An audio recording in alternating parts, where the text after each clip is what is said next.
Tinalakay ng mga tauhan ng CIDG ang condo unit ng isang lalaking sangkot umano sa gun running o iligal na pagbebenta ng baril. Pero sa halip ng mga baril, droga ang tumambad sa mga otoridad. Balita hatid ni Jay Sabale, exclusive.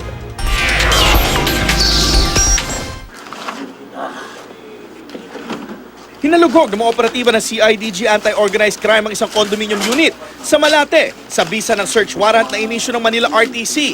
Ang target, umano'y iligal na pagbebenta ng baril at bala ni Makimson Site, 49 years old. Sinilip bawat kabinet, upuan, kama, pati kisame. Base sa investigasyon, may M16 rifle ang suspect na pasuna ang lisensya noon pang 2010. May ilang nagrereklamo rin sa umunoy pagpapaputok at panunutok ng baril ni Te sa lugar at pagbebenta raw ng baril maging droga. Pero sa pagsuyod sa condo unit, walang nakuhang baril.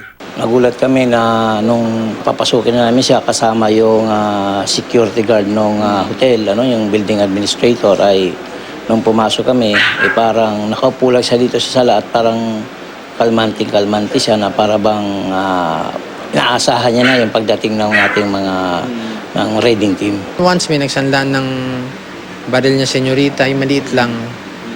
So, yun, tinubos naman. Pero may nakuhang isang sachet ng hinihinalang shabu, lalagyang may hinihinalang marijuana at Valium tablet, iba't ibang kalibre ng bala, lalagyan ng baril at samot-saring drug paraphernalia. Inamin ng suspect na 3 beses na siyang narihab. Pero ang mga nakuha raw na drug paraphernalia ay hindi sa kanya. Hindi po sa akin yan. Kanino po yung mga yan? Yan po ang mga dalan na dala nila rito. Ninakawan daw ako ng 12,000, tulog ako eh. Duda ng CIDG na kapag handa sa kanilang pagdating si Te. Pero dinala pa rin nila sa Camp Crame si Te para sumailalim sa mas malalim na investigasyon.